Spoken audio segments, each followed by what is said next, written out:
You're listening to the Things of That Nature podcast. Coming to you from a city that never sleeps is me, your host, Rockshana. I invite you to join me in truly honest, passionate, and fun talks that motivate, invigorate, and maybe inspire. Even though we're no longer in the mile high, the sky is still the limit. Everything and anything goes. So let's start talking about things of that nature. Hey everyone, thanks for tuning into this episode of the Things of That Nature podcast. I'm your host, Rockshana, and of course I met a new friend, and I met a new friend with a unique name as mine. So, hey, I already like her. And I'm excited for the conversation we're going to get into. This actually connects with one of our previous guests, but I want to hear what Shandricka has. Today, our guest is Miss Shandrika Phea. So hi, Miss Shandrika, how are you? I am grateful, Rockshana. Shanna. I'm working on it too. I'm grateful. I'm grateful to be here, grateful to be participating, and am curious about how I connect to the previous guest. Oh. Well, I guess it will be revealed over time. It will. It shall be revealed. It shall be. So I don't really have a story for my name. All I have is that my dad's name is Rock. I'm named after my father. Is there a story behind your name? I was named after, I think, if I recall, a coworker of my mother who must have been Muslim. So Chandrika is a Hindi name.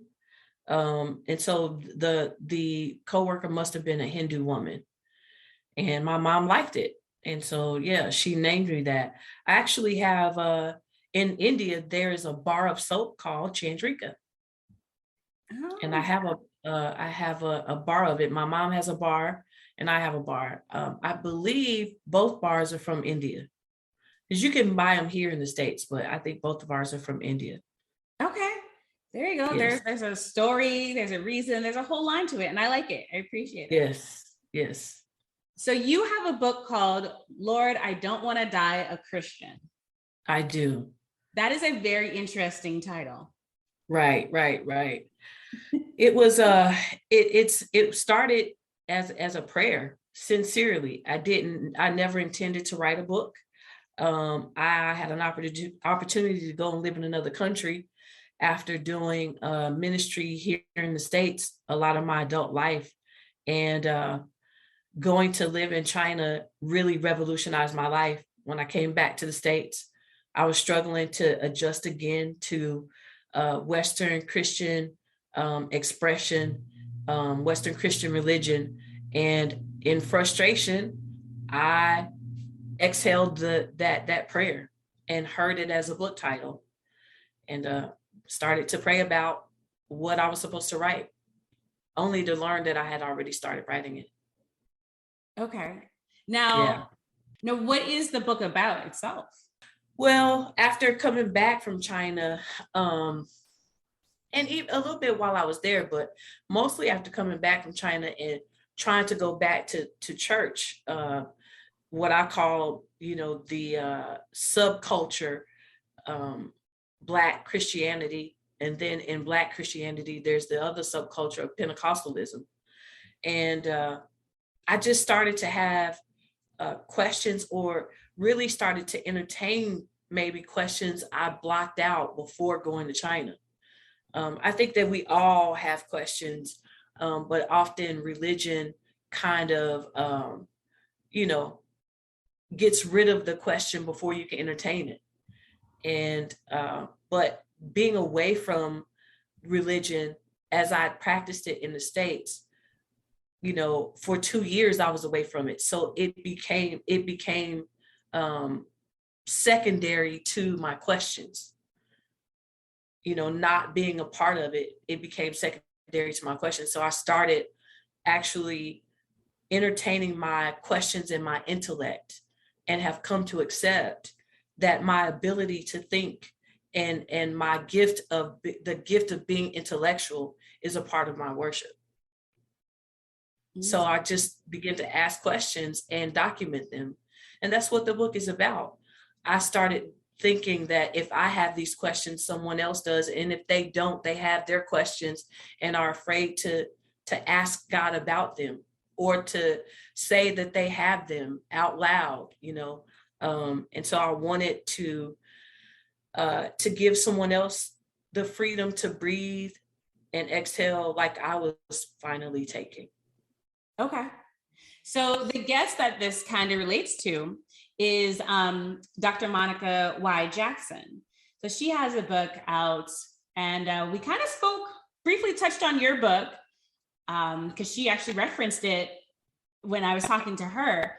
And so her book is Wounds of Wisdom, and it's questions, but as yours, about questions. And when we spoke with her, we kind of talked about the fact of how her book just came out of nowhere. She just sat down one day, and all these questions that she had was placed in this book, and she kind of like crash course wrote her book. Now for you, in the sense of, you said you had, before you went to China and such, and you had these questions that came about. What was your feeling of when you sat down to write and ask these questions? That's a great question. Often disappointment, because I've given so much of my life, to Christianity, and to the representation of it. I have a degree in biblical studies. Before I went to China, I had that degree. Before I went to China, I was a licensed minister, pastor of music and arts, pastor of outreach. I committed my life to introducing people to a relationship with Jesus. And now I have questions about all of that. And, just a bit disappointed, because I thought, I know I cannot be the only one. And by the only one, I'm not thinking just the people or the generations that are coming behind me, but people ahead of me have had these questions, and y'all ain't said nothing. You know what I mean?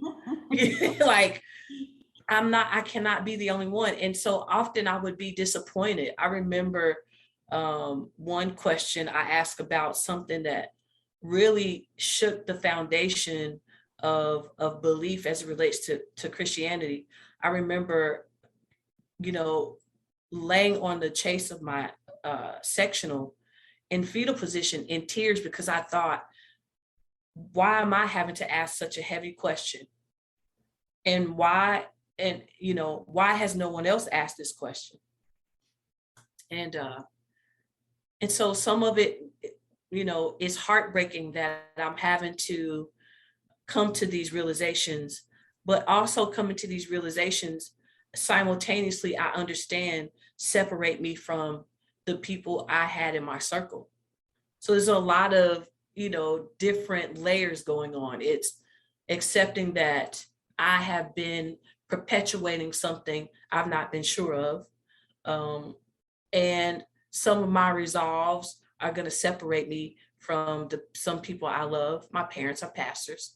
And I anticipated that, relationships would be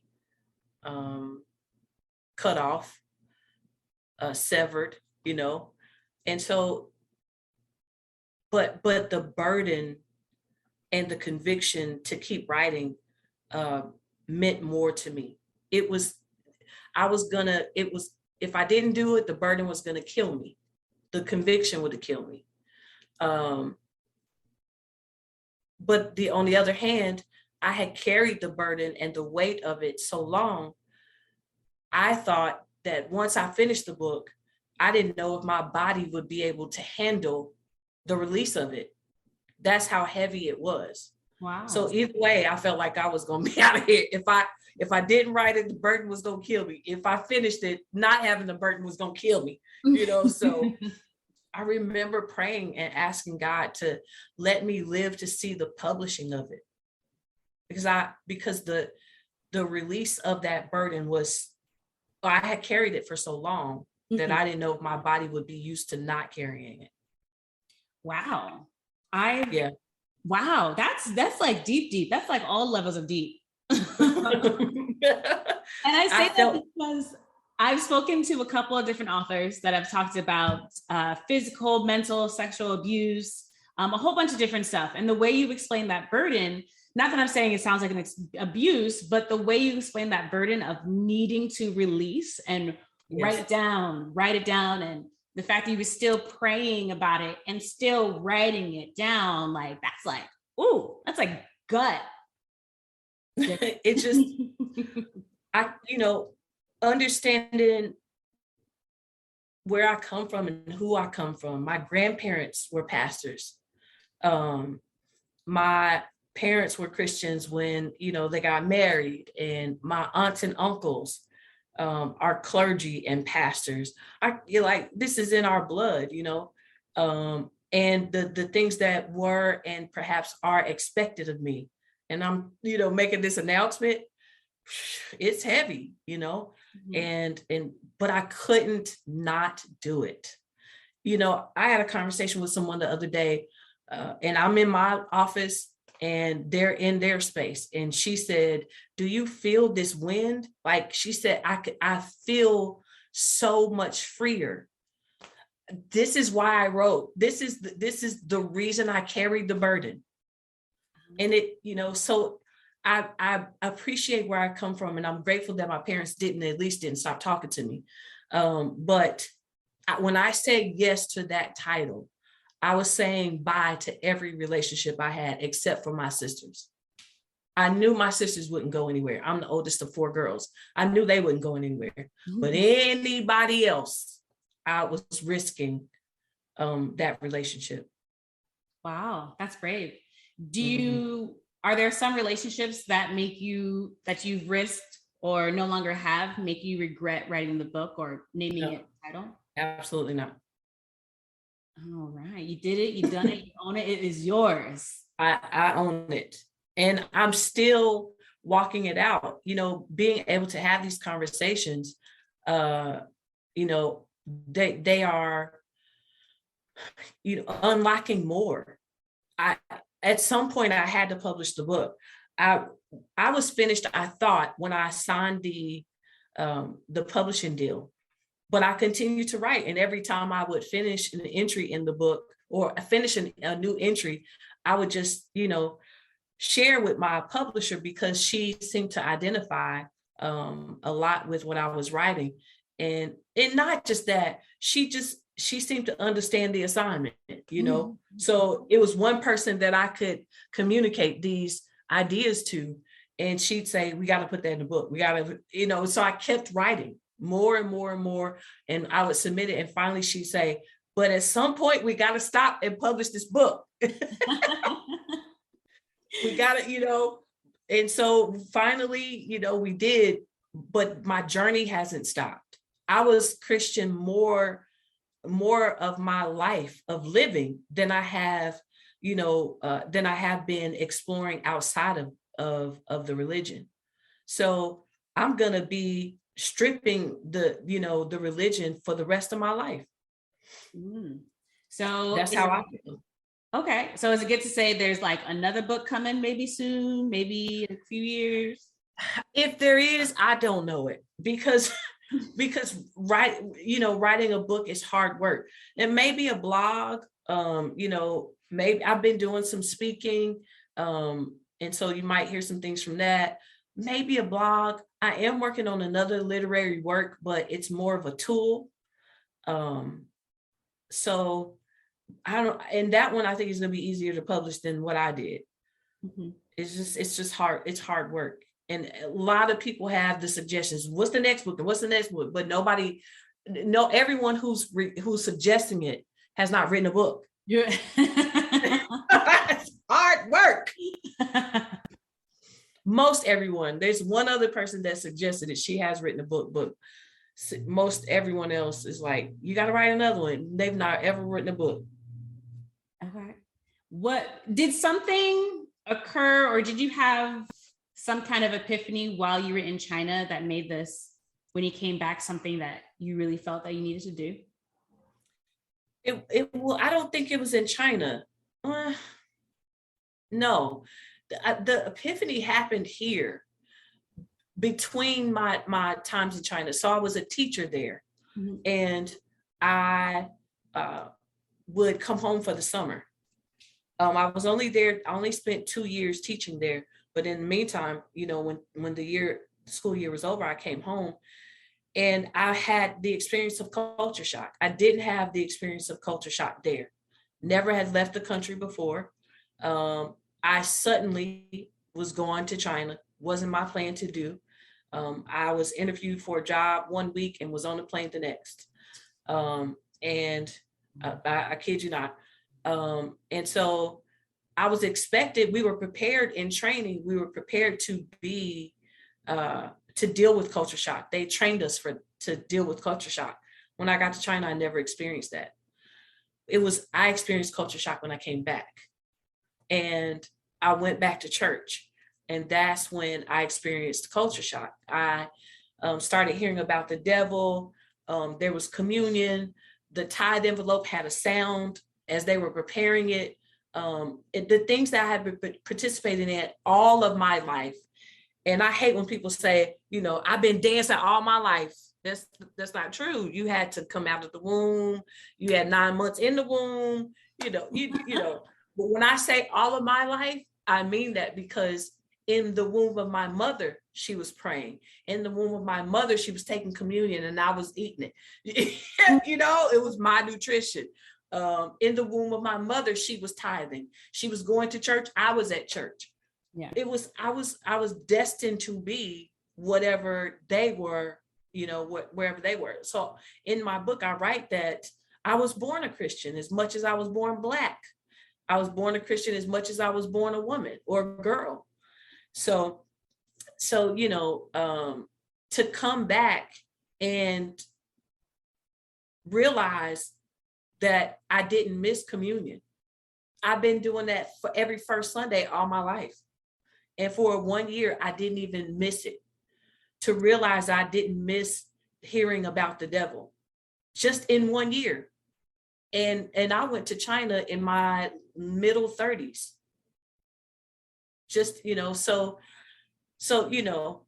30 plus years of doing and participating in this. I go away 1 year and forget all about it. And that was the epiphany. If it's not important in China, is it important at all? If the devil, I lived in a building full of religious people. We were there for the same reasons. And nobody was knocking on my door saying, hey, it's first Sunday, it's time for communion. Nobody was saying, hey, don't forget, you got to give you 10% this month. Right. Oh. And I was experiencing, God and provision in ways I had never experienced before. I was experiencing God and provision better than I had been when I was tithing. So, it led to questions. How can this be? And that was the epiphany. The things that weren't happening in China is what gave me pause about Christianity and my participation in it.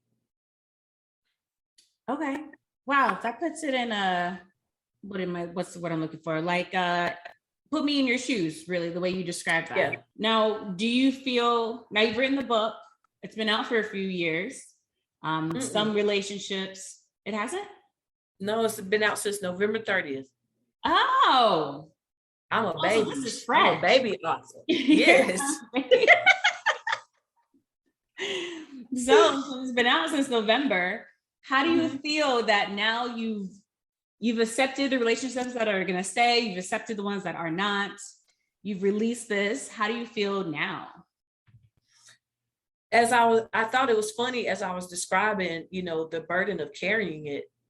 I realized that I just really stepped into a different burden. It's not, this is now, because now I am, I'm a safe space for people who have been holding their breath about this same kind of sentiment. And that is, the burden is to show up and be as authentic as I possibly can be And often I don't know who's going to hear what I said. I don't know. I didn't write in the book that I believe God is an idea and say why I think that. I didn't write that in the book, but I've had to be authentic in conversations. That is the burden, is to show up authentically and not allow my fear of what others will think stop me from being authentic. That's the new burden, because somebody needs me to be authentic. Yes. Yeah. Somebody needs me to be authentic so that they can become or be their authentic selves. Mm-hmm. Mm-hmm. You've now laid a path. You've laid you're a new role model for especially those that have the same questions, right, younger or older. But you were the brave one. You went and put it on paper. It's out there. I put it on paper. I meant it. I meant it. You can't take it back. It's out there. It's all around. It's out there, girl. I can't. I remember in the editing stages, my publisher, I don't know how she would feel about this. I'm not saying her name, but she failed to explain to me, at a certain stage of editing, how I was supposed to edit. Like, it was changing. I could still edit, but now it's different. And by the time she told me, I was almost through doing it the way I had been doing it. And I wanted to give up because I had to start all over. I had to go back to the beginning and start all over. And I remember unplugging everything. I unplugged everything, put it all away, came in the house, I think popped some popcorn, turned off all the lights and watched Netflix. Like I wanted to give up, but that burden, I started again the next day. Oh, okay. You only allowed yourself a 24-hour break. That's it. I need to watch some movies or something, but I was so frustrated. This is probably the first time through that process I wanted to give up. But you kept going. And now we have this book that's out. You're now a guidance to others on what the perspective of just being brave. I think there's a lot of bravery comes from what you did and what, as you continue to promote and speak about your book, because like we said before, there's people that have the question, they just weren't able to ask, or they hadn't asked. Why do you think it took you so long to, I guess, have the moment of being like, wait, I have questions. Like, let me write these down. As soon as I realized what the book was supposed to be, it didn't take long.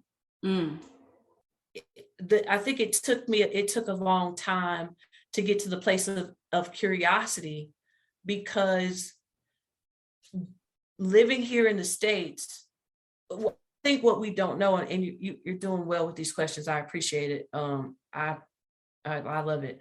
What we don't know, or what we may not realize, is that other countries understand that religion is regional. I'm sorry to break that to your listeners if you didn't know. Break it to them, let them know. So in China, they understand that Christianity is a Western religion. And then we understand in Asia, Buddhism, and the thing they understand too is that is the nation, or the Asian, or that region's religion. They understand that. In Western countries, we say that Christianity is a choice. That we are, we come into salvation by choosing and all of that. But other countries that are observing us know better. And they accept about themselves that Hinduism is that region's religion. So what they understand about themselves, they understand about us. The problem with us is that we don't seem to understand that about ourselves. But what other religion was I going to get? If my mother and father were Christian, they were going to give me what they believed. Right. So, and it just goes on and on. And so I forgot what the question was you asked me. But you answered it though. What I did? You did. What was the question? Because I call myself trying to lay the foundation for the answer. No, you answered it by letting us know how you experience the difference of where religion came from, not where it came from, but the areas. Because that's why it took you so long. Your parents, your family, like yes, falling into it. That's why it took and that's what I was gonna say. Thank you for reminding me of the question. And so because of that, it's what pads not what you believe. It reinforces what you've been taught. Yeah. I didn't even know what I believed. I only knew what I was taught. So now I live in another country where Christianity is not celebrated, and I got to figure out now what I believe. And how do I do that? But by asking questions of what I've been taught. Right. So, that it comes around full circle. Full circle. Right. And so, yeah, I write that I went to China, and there my curiosity inhaled. When I came back to the States, it exhaled. Mm-hmm. I had permission, being in another country, and having nothing to be but curious. It opened up curiosity everywhere, in me. And I started asking questions out loud. I like questions. I believe in, especially it's like when you remove yourself from an environment and you go back in and you're like, oh, okay. Why do you do that way and not the other way? So it gets your mind tinkering. Right. It actually woke me up. Mm-hmm.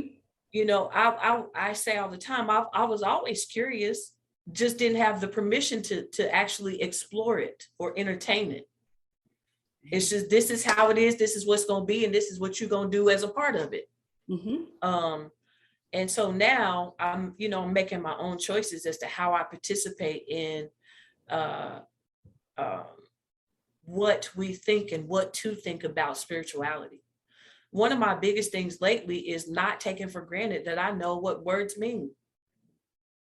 So I looked up, I had to prepare for an opportunity some months ago. I looked up the word calm, and looking up the word down, looking up the word up. I mean, simple words, looking up the word freedom, exempt, and just really going, oh, I've been thinking about that wrong because I've been using the word wrong. Or, for example, I've been using the phrase calm down, when I should be actually saying calm up, and so just really like becoming a kid again, learning and staying in the position of learning and staying in a position of being curious.